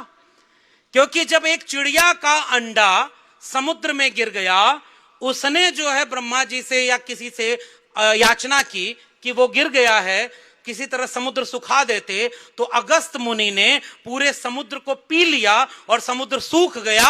और जब यह बात अंग्रेजों को पता चली कि एक ही अगस्त ने सारा समुद्र पी लिया, तो अब तो 15 अगस्त हैं, भागो यहां से, और देश आजाद हो गया। ये मैं नहीं कह रहा हूं, ये उनकी रील पूरे इंटरनेट पर वायरल है। मुझे दोष मत देना, मेरे ऊपर मुकदमा मत करना, वैसे ही आधा दर्जन मुकदमा मेरे ऊपर है। ये लोग ये तो धर्म की बात कर रहे हैं, ये भारतीय परंपरा है क्या? एक आदमी है, बच्चा था, और बच्चा होकर के कह रहा है कि मैं डायरेक्ट हनुमान जी से और रावण से फोन पर बात करता हूं, हेलो हनुमान जी कैसे हैं आप? और वो पर्ची बना करके दुनिया में भाग्य बढ़ रहा है। और वो कहता है, नई शिक्षा नीति के पहले था साइंटिफिक टेम्परामेंट को डेवलप करना, और जिसको प्रधानमंत्री कहते हैं कि मेरे छोटे भाई जो हिंदू राष्ट्र बनाने की यात्रा में निकला हुआ है, 4-5 दिन चला था, बीमार हो गया तो सड़क पर लेटा था, थर्मामीटर लगा था। अरे पर्ची बना लेते अपनी भी कि आज शाम को मैं बीमार होने वाला हूं, तो दोपहर में ही ठीक हो जाते। दिल्ली में आतंकी हमला हो गया, कोई पर्ची नहीं बनी। उस व्यक्ति ने एक रील में मैंने देखा, कहा कि देश के रक्षा मंत्री से मैं कहता हूं कि मेरे पास डिग्री तो नहीं है, लेकिन मेरा आप इस्तेमाल करिए, और देश की सुरक्षा के लिए जहां जरूरत होगी मैं जाऊंगा। अरे भाई तुम क्या सुरक्षा करोगे? अपना भाई छोटा वाला जेल गया था, छतरपुर के लोगों गूगल करके पढ़ना, अपने छोटे भाई को जेल जाने से जो न बचा पाया, वो पूरे ब्रह्मांड की पर्ची बना रहा है। और वो कह रहा है कि देसी गाय के गौमूत्र में हल्दी मिलाकर पियो, कैंसर ठीक हो जाता है। देश की शिक्षा व्यवस्था ऐसी होनी चाहिए कि साइंटिफिक टेम्परामेंट को डेवलप करे। इंडियन कॉन्स्टिट्यूशन का आर्टिकल 51A वो कहता है कि हमें देश के नागरिकों में वैज्ञानिक चेतना का प्रसार करना है, और नई शिक्षा नीति वैज्ञानिक चेतना का प्रसार करने की बजाय धार्मिक और सांस्कृतिक भारतीय दर्शन को पढ़ाने की आड़ में एक धर्म की आरएसएस वाले विचार को आपकी शिक्षा में दे रही है। तो जब उससे बच्चे पढ़ के निकलेंगे तो वो फूले अम्बेडकर पेरियार को पढ़ेंगे? यानी उन्होंने पहले तैयारी कर ली कि अब अगली पीढ़ी भी आपकी धार्मिक निकलेगी। यह शिक्षा व्यवस्था है सबके लिए। अगला पॉइंट, भाषाओं के लिहाज से मैं अभी और कोई बात नहीं कहूं, संस्कृत को जोर दिया गया है और जितने इनके नेता हैं सारे उनके बच्चे विदेश में पढ़ाई करते हैं। मतलब सारे नेताओं के बच्चे वो ट्वीट करते हैं, भाई आज मेरी बेटी ने हार्वर्ड से अपना डिप्लोमा का नौकरी पास कर ली, 2 करोड़ प्रति वर्ष के पैकेज पर अब उसे कैलिफोर्निया में नौकरी मिल गई है। और जैसे ही वो व्यक्ति भारत में आएगा और कहेगा जागो जागो हिंदू एक हो जाओ, तुम्हारा धर्म खतरे में है। तो जब धर्म खतरे में तो अपना बेटा बेटी को क्यों नहीं उसको बचाने के लिए ले आते? उनके बेटा बेटी विदेश में पढ़ते हैं, इंग्लिश मीडियम में पढ़ते हैं, और भारत में आकर के केवल मजहब के नाम पर लड़ाना। और आप न्यू एजुकेशन पॉलिसी में लैंग्वेज का फॉर्मूला ऐसा कर रहे हैं कि आप इस देश में चाहते हैं कि एक ही लैंग्वेज, तो आप पढ़ो ना भाई। बाबा साहब अंबेडकर ने कहा कि अंग्रेजी भी पढ़ना, भारतीय भाषाओं को भी पढ़ो, आप मराठी भी पढ़ना, आप अंग्रेजी भी पढ़ो। इसलिए न्यू एजुकेशन पॉलिसी में यह क्लॉज बड़ा गड़बड़ देखा गया है। और इसीलिए मैं कह रहा हूं, इसका 5 साल में क्या उदाहरण देखने को मिला? और उदाहरण देखने को मिला कि डिजिटल डिवाइड हुआ है। डिजिटल डिवाइड इतना खतरनाक है कि विदर्भ के इलाके में जहां किसान आत्महत्या करता है, वहां कितना इंटरनेट चलता है, कितने लोगों के पास मोबाइल है, और कितने बच्चे इंटरनेट से यूट्यूब से डिग्री पढ़ाई पूरी कर सकते हैं। जब डिजिटल डिवाइड कह रहा है कि more than 50% SC ST OBC के बच्चों को आज तक मोबाइल इंटरनेट या अच्छा कनेक्शन नहीं मुहैया है, तो यह डिजिटल डिवाइड फिर से वापस वही भारत बना रही है कि नहीं कि कुछ लोगों को शिक्षा मिलेगी और बाकी अपने आप शिक्षा से बाहर हो जाएंगे। तो यह इस देश के खिलाफ सबसे बड़ी साजिश हो रही है। और इसलिए मैं आपसे कह रहा हूं, हॉस्टल में रिजर्वेशन नहीं, EWS आरक्षण आ गया, हर जगह लागू हो गया। और मंडल कमीशन के बाद 54% रिजर्वेशन बढ़ा था, वो आज तक इंप्लीमेंट हर जगह नहीं हुआ है। फैकल्टी रिक्रूटमेंट नहीं हो रहा है, प्रोफेसर की डायरी पढ़ना। और एक बात याद रखना नागपुर के लोगों, अब मैं आखिरी में अपने भाषण को समेट रहा हूं, अखबार में ऐड आता है कि 1000 रुपए का पिज्जा सस्ता हो गया, भारी छूट। जो 1500 का पिज्जा था वो एक्स्ट्रा लार्ज साइज वाला अब 1000 में मिलेगा। 5 आदमी पिज्जा खा सकते हैं और पेप्सी की बोतल मुफ्त में मिलेगी और आप गदगद होके चले जाते हैं। उसी देश में बहस होती है कि 500 रुपए की किताब बहुत महंगी है। 500 की किताब महंगी है और पिज्जा महंगा नहीं। वो पिज्जा जो रात में खाया तो सुबह कहीं नजर नहीं आता, वह पिज्जा जिसे 4-5 लोग ही खा सकते हैं, उससे ज्यादा उसका कोई फायदा कोई दूसरा नहीं उठा सकता। उस देश के लोगों को सोचना चाहिए कि अगर 500 की किताब खरीद कर जाओगे तो 5000 लोग उसको पढ़ सकते हैं और पूरे जीवन उसके विचार हरे रह सकते हैं। इसलिए किताबों को खरीदना हम सबको सबसे पहले शुरू करना चाहिए। किताबें ही तो सवाल करना सिखाती हैं, किताबें ही तो सोचना सिखाती हैं। डॉक्टर बाबा साहब अंबेडकर भारत के उन लोगों में शुमार हैं जिनकी लाइब्रेरी दुनिया के सबसे बड़ी लाइब्रेरी में से एक मानी जाती है। एक बार एक पत्रकार आया और पत्रकार कई जगह ये किंवदंतियां चलती हैं, कई बड़े नेताओं के पास पहुंचा। रात शुरू हो चुकी थी, ढल चुकी थी, सारे लोग सो गए थे। तब उन्होंने कहा कि और कोई नहीं तो अंबेडकर से मिल लेते हैं। और जब गए तो आधी रात को बाबा साहब कुछ लिख रहे थे। और उसके बाद जब वो व्यक्ति पहुंचा तो उस पत्रकार ने पूछा कि डॉक्टर अंबेडकर आप सोए नहीं? तो डॉक्टर अंबेडकर ने कहा कि मेरा समाज सो रहा है इसलिए मुझे जागना पड़ रहा है। जिस दिन मेरा समाज जाग जाएगा उस दिन वो अपने आप अपने हिस्से की लड़ाई लड़ पाएगा। और आज ये जो कार्यक्रम हो रहा है, 2 ही चीजें, एक तो संविधान, दूसरी शिक्षा। अगर ये 2 चीज हम बचा ले गए तो 25 साल बाद, 50 साल बाद की पीढ़ी जब हमें याद करेगी तो शर्मिंदा नहीं होगी। और अगर हम ये 2 चीजें नहीं बचा पाए तो वो पीढ़ी हमें माफ भी नहीं करेगी। मैं आखिर में ये बात कहते हुए विदा लेना चाहता हूं कुछ आंकड़ों के साथ। न्यू एजुकेशन पॉलिसी कहती है कि 20 साल में 45,000 सरकारी डिग्री कॉलेज हैं, उन्हें बंद करके क्लोजर और मर्जर की पॉलिसी के तहत केवल 15,000 सरकारी डिग्री कॉलेज बनाएंगे। यानी 30,000 सरकारी डिग्री कॉलेज बंद किए जाएंगे। कई लाख सरकारी स्कूल बंद किए जाएंगे ताकि अंबानी और अडानी का स्कूल और डिग्री कॉलेज खोल सकें। विश्वविद्यालयों में ज्ञान के अनुसंधान नहीं होंगे। तुम हवन करा रहे हो, तुम शाखा लगवा रहे हो, तो एक विश्वविद्यालय में अगर हवन कर लिया और गूगल करके जाके देखना, कोई मुसलमान नमाज पढ़ लेता है तो उसके ऊपर FIR हो जाती है कि तुम कॉलेज और यूनिवर्सिटी में नमाज कैसे पढ़ सकते हो, तुम हवन करा सकते हो, तुम एक धर्म का प्रचार कर सकते हो केवल इसलिए कि तुम्हारी संख्या ज्यादा है। फिर यह संविधान का अपमान है। संविधान ने सबको बराबरी का सम्मान दिया था। विश्वविद्यालयों को कम्युनल कर दिया गया है, सांप्रदायिक कर दिया गया है। बच्चे बच्चे में हिंदू मुसलमान की नफरत भर दी गई है, जाति के नाम पर भेदभाव भर दिया गया। ये सारे कथावाचक जो हिंदू राष्ट्र बनाने के लिए पूरे देश में सड़क पर उतरे हुए हैं, एक भी व्यक्ति उनसे यह पूछता है कि हिंदू राष्ट्र तो संविधान के विरोध में कही गई बात है। डॉक्टर बाबा साहब अंबेडकर ने 1940 में Pakistan under partition of India किताब में साफ तौर पर लिखा कि अगर हिंदू राष्ट्र हकीकत बनता है तो वो इस देश के लिए सबसे बड़ा अभिशाप होगा। हिंदू कुछ भी कह लें, वो हिंदू धर्म स्वतंत्रता, समानता और बंधुता से मेल नहीं खाता। ये लोकतंत्र विरोधी है, इसलिए किसी भी कीमत पर इस देश को हिंदू राष्ट्र बनने से रोका जाना चाहिए।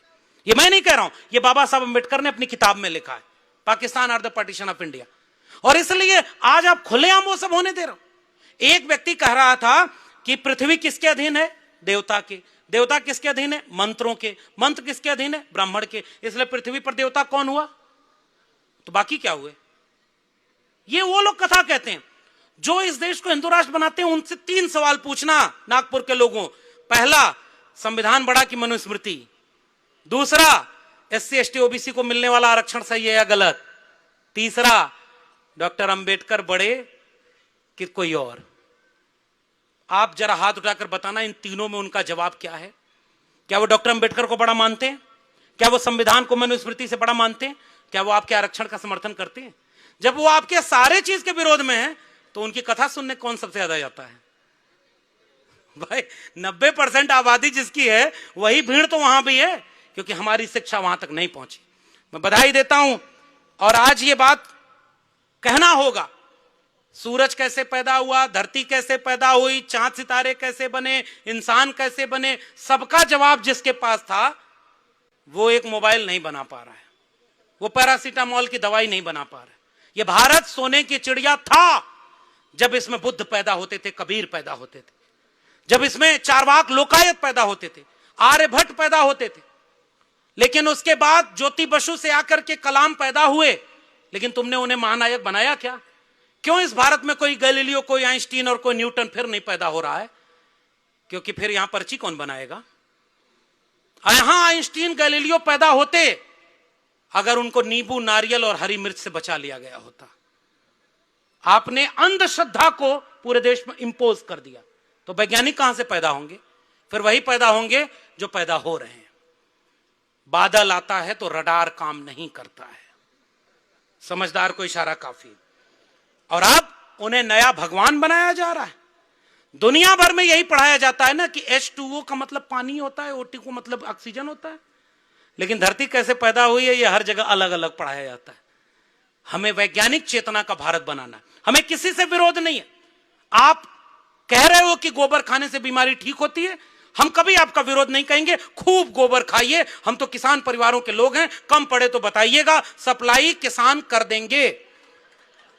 गोबर खाने से आपको नहीं रोकेंगे, लेकिन पूरे भारत के नौजवानों की पीढ़ी को अगर आप गोबर खिलाना चाहते हैं तो हम उसका विरोध करेंगे। हम कहेंगे कि गोबर खेत में डालो, उससे अनाज पैदा होता है, और उसी अनाज में गोबर के अनाज से हलवा बनने के लिए फसल पैदा होती है। और अच्छा खाओ, अच्छा पियो, अच्छा पहनो और अच्छा सोचो, ताकि इंसान और इंसान के बीच की नफरत खत्म हो, मोहब्बत बढ़े। तुम नफरत बढ़ाना चाहते हो, हम मोहब्बत की बात करने आए। और मोहब्बत बढ़ेगी तो केवल शिक्षा से। नागपुर के लोगों, अभी ये कार्यक्रम खत्म होगा, जब आपके सामने स्टॉल लगी है, मेरी किताब पढ़ना मत पढ़ना, अपना प्रचार खुद ही क्यों करूं मैं। लेकिन जो भी किताब वहां पर होगी, महापुरुषों की जीवनी होगी, डॉक्टर अंबेडकर की किताबें होंगी, महात्मा फूले की गुलामगिरी होगी। एक एक किताब खरीदिए, और अगर आपके घर में वो किताब है तब भी वो किताब खरीदिएगा। और जब भी किसी की शादी में जाएं, किसी के बर्थडे में जाएं, कहीं जाएं, तो उसको फूलों की माला या गुलदस्ता भेंट करने की बजाय कोई किताब भेंट करिए, और उसके बाद देखिए कि हमारी वैचारिक क्रांति आगे बढ़ती है या नहीं। इसलिए शिक्षा बचाना केवल भाषण से नहीं बचेगी। अपने यहां स्कूल अगर बंद हो रहे हैं तो एक पैरेलल पाठशाला, कोई फूले फिर पैदा होंगे क्या? कोई सावित्रीबाई फूले वापस अवतार लेंगी? हमारे यहां तो अवतार को लोग मानते नहीं। तो अंबेडकर तो चले गए अपने हिस्से की लड़ाई लड़ करके, फूले चले गए, और हमें जो दे गए हम वही नहीं बचा पा रहे हैं। हमारे आंखों के सामने संविधान तार तार हो गया।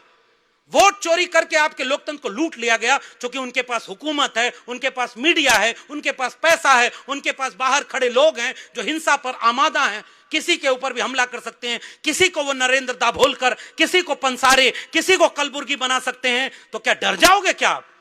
डॉक्टर अंबेडकर डर गए होते तो देश को हमें एक नायक मिल पाया होता क्या?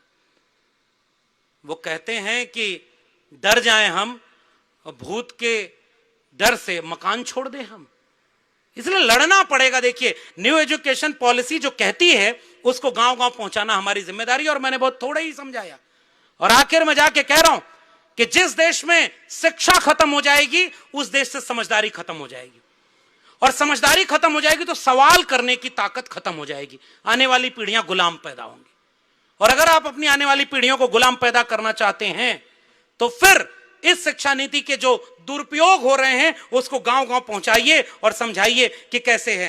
आपके विदर्भ के कितने स्कूल बंद हो रहे हैं, उन स्कूलों पर पैरेलल पाठशाला शुरू कर दीजिए कि हम संविधान पाठशाला वहां चलाएंगे और SC ST OBC बच्चों को मुफ्त में पढ़ाएंगे, और हम सारे लोग अगला कार्यक्रम उस पाठशाला में करें जो गांव में स्कूल बंद हो गया था वहां खुला है, तब जाकर के क्रांति आएगी। केवल राजनीतिक दलों का इंतजार मत करिए, अपनी जिम्मेदारी निभाइए कि स्कूल बंद कैसे होंगे, और उन लोगों से सजग रहिए जो यहां जय भीम बोलते हैं और वहां जाकर के उनकी सत्ता में नतमस्तक हुए। दलित पैंथर से निकले हुए कुछ नेता वहां आज भी मिनिस्टर बने हुए हैं। समझदार को इशारा काफी है।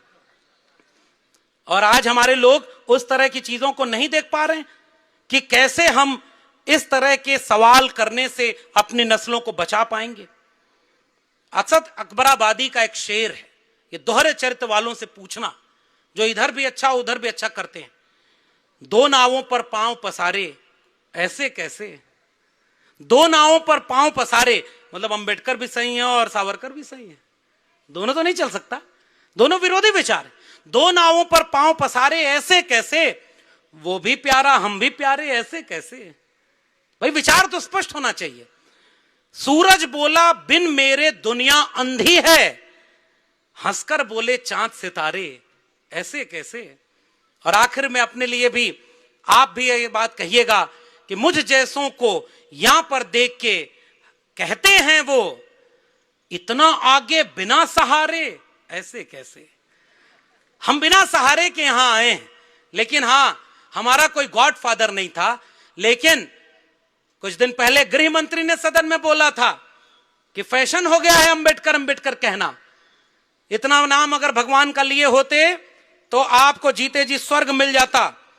हम कहते हैं कि स्वर्ग है या नहीं हमें नहीं पता, लेकिन डॉक्टर अंबेडकर उस व्यक्ति का नाम है जिसने करोड़ों लोगों के लिए नरक से बदतर जो जीवन था उसे बेहतर करके जीते जी स्वर्ग बनाने का काम किया। इसलिए हम अंबेडकर को याद करने की बात करते हैं।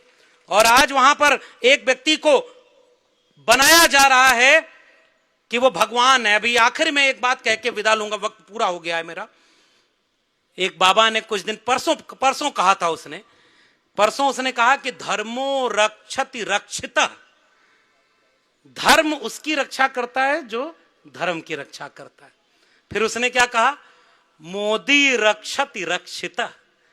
तो अब नए भगवान कौन हो गए? दक्षिण भारत में एक आदमी खड़ा हुआ था, उसने गृह मंत्री को कहा वो शिव हो गए। मुझे एक सिनेमा याद आ गया, पता नहीं वो फिल्म कौन है, वो कौवा बिरयानी वाली, पता नहीं आपने देखी है कि नहीं। वो जब उसका कपड़ा उपड़ा सब उठा ले गए थे और छोटी गंगा बोल के उसको नाली में कुदा दिया था, तो एक जगह वो किडनी भी निकाल लिया उसकी। तो जब किडनी भी निकाल लिया तो वो एकदम पागल हो गया और एकदम सड़क पर चौराहे पर नाचने लगा। और फिर उसको किसी व्यक्ति ने एक सलवार पहना दी और उसके बाद वो गोबर फेंकने लगा। अगल बगल से जो लोग गुजरे वो कहे ये कौन है, तो उसने कहा ये नए बाबा हैं। तो कहा भगवान है, तो कहे क्या नाम है, कहे सलवारी बाबा। तो कहे गोबर क्यों फेंक रहे हैं, कहे गोबर नहीं प्रसाद है, जिसके ऊपर चला जाएगा उसका अगला जीवन धन्य हो जाएगा। पहले तो ऐसा सिनेमा बन पाता था। भाई देखो मेरे ऊपर मत कोई, आयोजकों के ऊपर मत कोई ऐसी बात करना, ये तो सिनेमा का रेफरेंस दे रहा हूं मैं। एक सिनेमा बना है कि अब तो सब भगवान भरोसे। और आखिर में चूंकि नई शिक्षा नीति पर बात थी इसलिए यह बात कह के खत्म कर रहा हूं। उस एक स्कूल में जाते हैं जब, तो छोटे छोटे बच्चे खड़े होते हैं। तो जब एक इन्वेस्टिगेटर गया होता है, एजुकेटर, तो वो पूछता है कि बताओ आप में सबसे विद्वान बच्चा कौन सा है। तो एक बच्चा कहता है कि ये मास्टर साहब कहते हैं ये सबसे पढ़ा लिखा विद्वान है, तो कहते हैं बताओ कि सूर्य ग्रहण और चंद्र ग्रहण क्यों लगता है? तो जैसे ही वो कहता है कि जैसे पृथ्वी सूरज के चारों तरफ घूमती है, चंद्रमा पृथ्वी के चारों तरफ घूमता है, तब तक बगल में एक बच्चा कहता है ये झूठ बोल रहा है मास्टर साहब। तो कहा क्यों? तो कहा कि जब पृथ्वी शेषनाग के फन पर टिकी है तो वो उसके चारों तरफ कैसे घूमेगी? तो उसने कहा कि ये तुमने कहां पढ़ा? तो कहा हमारे यहां एक कथा कहने आते हैं वो यही कहते हैं। तो कहा ये मास्टर बोला तुम चुप रहो, तुम हमारी बेइज्जती कराओगे। तो उसने कहा तुम बताओ बेटा कैसे सूर्य ग्रहण और चंद्र ग्रहण लगता है? तो उसने कहा कि जब तीनों एक रेखा में आ जाते हैं तब ये लगता है। वो बच्चा कहा कि ये गलत बोल रहा है। घर लौटता है, अपनी मां से कहता है कि अब मैं स्कूल नहीं जाऊंगा, ये मास्टर पागल हो गया, ये कह रहा है कि पृथ्वी घूम रही है हवा में।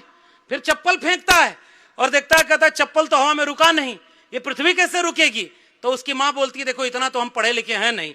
तो उसने कहा कि ये जो हमारे यहाँ कथा कहने आते हैं ये तो कहते हैं कि टिकी हुई है, और टिकी हुई है तो घूमेगी कैसे?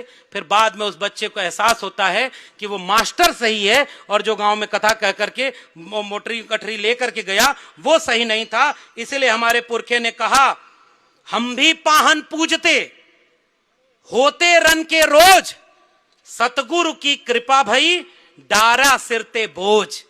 कबीर को मैं याद करता हूं, लाडू लावन लापसी पूजा चढ़े अपार, और पूजी पुजारी ले गया मूरत के मुंहछार। माटी का एक नाग बना के पूजे लोग लुगाया, और जिंदा नाग जब घर में निकला ले लाठी दौड़ाया। जिंदा बाप कोई ना पूजे मरे बाद पुजवावे, और मुट्ठी भर चावल लेके कौवे को बाप बनावे। इसीलिए कहा उन्होंने कि कबीर कुआं एक है पानी भरे अनेक, और बर्तन में ही भेद है पानी सब में एक। मैं फिर से पूरी आयोजन समिति का धन्यवाद करता हूं। वक्त काफी हो गया, लेकिन याद रखना 25-50 साल बाद आने वाली पीढ़ी इस वर्तमान को पढ़ेगी कि जब संविधान बदलने के लिए लोग नारे लगा रहे थे, हुकूमत लूटी जा रही थी, अंधविश्वास फैलाया जा रहा था, तब तुम क्या कर रहे थे? मेरी किताब प्रोफेसर की डायरी आने वाली पीढ़ियों को बताएगी कि जब शिक्षा बर्बाद हो रही थी तो कोई प्रोफेसर था जो अपनी नौकरी कुर्बान करके भी आने वाली पीढ़ियों को बता गया कि बचा सकते हो तो अपनी स्कूल कॉलेज विश्वविद्यालय को बचा लेना, अगर नहीं बचा पाओगे तो आने वाली पीढ़ियां गुलाम पैदा होंगी। मैं यहां पर ऐलान करता हूं कि लहू के आखिरी कतरे तक भी बाबा साहब अंबेडकर के संविधान को हाथ में लेकर के एक समाजवादी पंथ निरपेक्ष भारत के गणराज्य को बचाने और बनाए रखने के लिए अंधविश्वास और पाखंड के खिलाफ हमारी लड़ाई जारी रहेगी। अभी एक किताब प्रोफेसर की डायरी आई है, और आप भी सारी किताबें यहां से ले जाना, गांव-गांव कलम और किताब को पहुंचाना। कलम और किताब बचेगा तो आने वाली पीढ़ियां बच जाएंगी। इसी उम्मीद के साथ आप सबको क्रांतिकारी जय भीम, जय मंडल, जय संविधान, इंकलाब जिंदाबाद और संविधान जिंदाबाद।